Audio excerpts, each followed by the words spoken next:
Bonjour à toutes et à tous et bienvenue sur la librairie algérienne. Aujourd'hui, je vous parle d'un roman qui a fait scandale, qui a bousculé les consciences et qui reste, plus de 50 ans après sa parution, d'une force saisissante. Je veux vous parler de La Répudiation, premier roman de l'écrivain algérien Rachid Boudjedra. Publié en 1969, ce livre a provoqué un véritable choc en Algérie. Pourquoi ? Parce qu'il osait critiquer de front la société patriarcale, l'hypocrisie religieuse et les traditions étouffantes. C'était inédit, violent, dérangeant. Dans cette vidéo, on va explorer ensemble ce roman essentiel.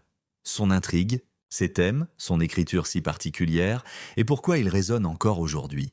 Rachid Boudjedra est un écrivain algérien né en 1941 à Yaïn Beïda dans l'est de l'Algérie. Polyglotte et intellectuel engagé, il a étudié la littérature en France avant de devenir l'une des voix majeures de la littérature algérienne francophone. Son œuvre se caractérise par une écriture audacieuse et subversive, souvent marquée par une critique radicale de la société, du pouvoir et des traditions. La Répudiation, son premier roman publié en 1969, puise largement dans son propre vécu. À travers le récit du narrateur, Boudjedra raconte une expérience familiale douloureuse, faisant de ce roman une œuvre à la fois intime et universelle. Ce témoignage personnel lui permet de dénoncer avec force les oppressions patriarcales et les hypocrisies sociales, tout en explorant la complexité des liens familiaux et identitaires.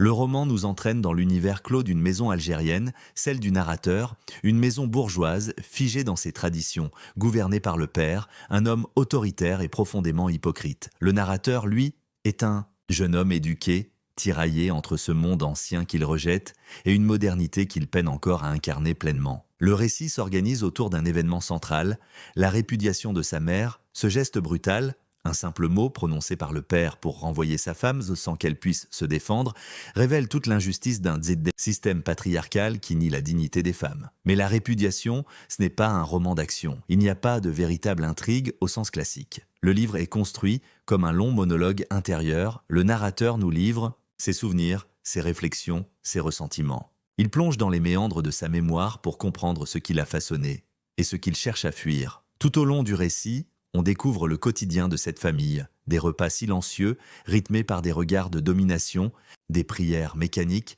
vidées de sens, des femmes invisibilisées, réduites au rang de servantes ou d'épouses répudiées. Le père règne en maître absolu, il incarne une masculinité fondée sur la violence, l'autorité et une sexualité frustrée.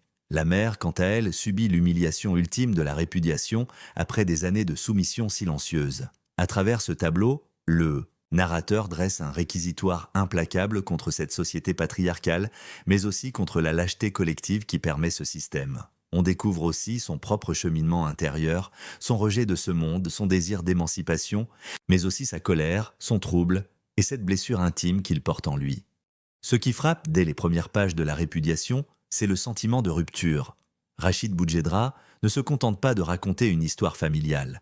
Il utilise ce récit pour mener un véritable procès contre une société qu'il juge malade. Le roman est une œuvre de révolte, un cri contre trois piliers oppressifs, le patriarcat, l'usage dévoyé de la religion et l'emprise étouffante de la tradition. Au cœur du roman, il y a la dénonciation du pouvoir masculin, la répudiation de la mère et l'acte qui cristallise cette violence. En un mot, en un simple acte unilatéral, il détruit la vie d'une femme. Mais au-delà de cet épisode, le roman décrit un climat de terreur domestique permanent. Les repas sont des scènes de domination, les relations familiales sont fondées sur la peur. Les femmes dans ce monde sont assignées à des rôles subalternes.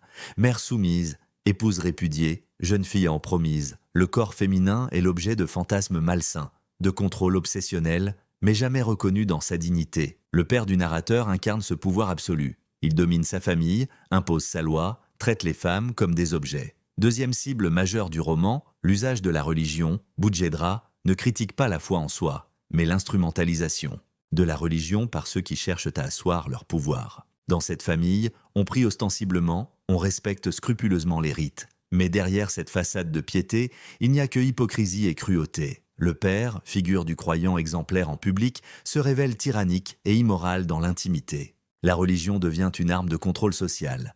Elle sert à justifier la domination masculine, à enfermer les femmes, à maintenir l'ordre patriarcal. Le narrateur montre aussi comment la superstition gangrène ce monde, les croyances irrationnelles se mêlent aux pratiques religieuses, renforçant encore la peur et la soumission. Enfin, La Répudiation est le récit d'une rupture personnelle.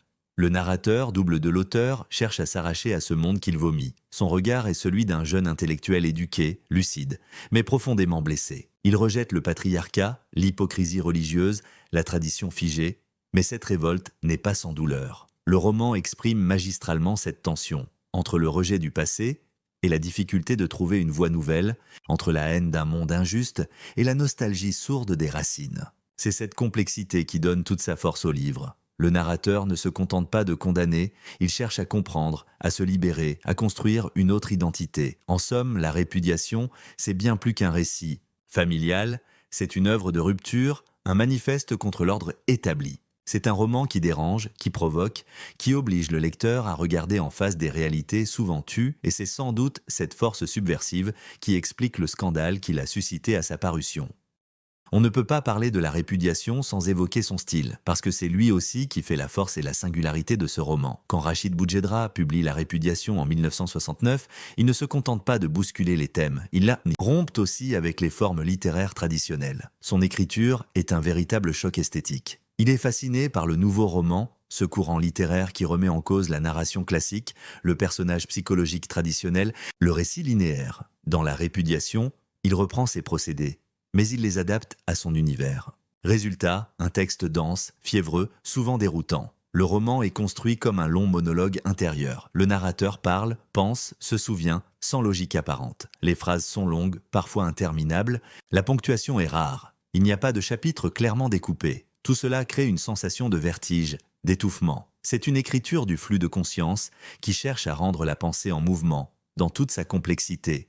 Sa violence, ses contradictions, mais ce n'est pas gratuit. Ce style est au service du propos. Le chaos syntaxique du texte traduit le chaos intérieur du narrateur. Sa révolte, sa colère, son dégoût, sa difficulté à formuler une pensée claire face à un monde aussi injuste, on ressent presque physiquement, en lisant, la suffocation qu'il éprouve dans cette maison étouffante. Le lecteur est pris dans ce tourbillon verbal, sans échappatoire. Soyons honnêtes, ce n'est pas un roman facile à lire. Ce style dérange, fatigue parfois, mais il est profondément cohérent avec le projet de Boujedra. Lui-même disait qu'il voulait briser.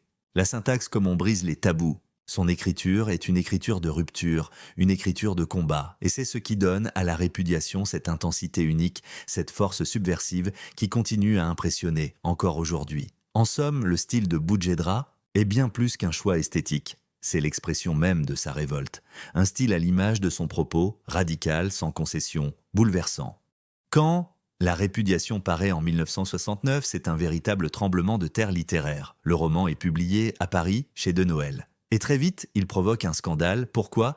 Parce que c'est l'un des tout premiers romans algériens à dénoncer de façon aussi frontale les travers de la société post-indépendance. Parce qu'il ose dire ce que beaucoup taisaient. Rappelons le contexte. En 1969, l'Algérie est indépendante depuis à peine 7 ans. Le pouvoir est entre les mains du FLN. Le discours officiel célèbre l'unité du peuple, les valeurs traditionnelles, l'islam. Dans ce contexte, le roman de Boujedra fait figure de provocation. Il critique la famille patriarcale, il dénonce l'hypocrisie religieuse. Il brise des tabous autour de la sexualité, du pouvoir masculin. Résultat, en Algérie, La répudiation est immédiatement censurée. Le livre est interdit, les autorités le jugent subversif, contraire aux valeurs nationales. Le scandale dépasse le cercle littéraire. Boujedra reçoit des menaces. Il doit quitter l'Algérie, s'exiler en France. Ce premier roman a failli lui coûter très cher. En France, en revanche, La répudiation est saluée. La critique voit en Boujedra un écrivain audacieux, une voix nouvelle et puissante. Le roman est perçu comme un témoignage rare sur les contradictions d'une société en pleine mutation. Son style, exigeant, fascine les lecteurs de littérature. Expérimental. Boujedra devient une figure majeure de la littérature francophone. Mais il garde ce statut d'écrivain en rupture, en opposition permanente avec les pouvoirs établis. Avec le recul, La répudiation est aujourd'hui considérée comme une œuvre fondatrice. Elle a ouvert une voie, celle d'une littérature algérienne critique capable de regarder sa propre société avec lucidité. Avant Boujedra, peu d'écrivains osaient attaquer de front le patriarcat ou l'usage dévoyé de la religion. Après lui, une nouvelle génération d'auteurs, en Algérie comme ailleurs, s'est autorisée à dire ce que les discours officiels voulaient taire. En somme, la réception de La répudiation nous rappelle que la littérature n'est pas un simple divertissement. Elle peut déranger, elle peut provoquer, elle peut obliger une société à se regarder en face. Et c'est sans doute ce qui fait la grandeur de ce roman. Il a mis le doigt là où ça faisait mal et il continue de le faire. La répudiation de Rachid Boudjedra reste aujourd'hui un roman puissant et nécessaire. À travers son récit, il dénonce les injustices du patriarcat, les dérives religieuses et les poids écrasants de la tradition. Mais surtout, il nous invite à réfléchir, à questionner, à ne jamais accepter l'ordre établi sans résistance. Lire La répudiation, c'est s'ouvrir à une écriture exigeante et bouleversante, un cri de révolte qui résonne encore, fortement dans nos sociétés contemporaines. Ce roman nous rappelle que la littérature peut être une arme pour libérer la parole, pour faire tomber les murs du silence et pour construire un monde plus juste. Merci d'avoir suivi cette plongée dans la répudiation de Rachid Boudjedra. Si cette vidéo vous a plu, pensez à laisser un like, partager vos impressions en commentaire et vous abonner pour ne rien manquer des prochaines analyses littéraires. À très vite pour de nouvelles découvertes.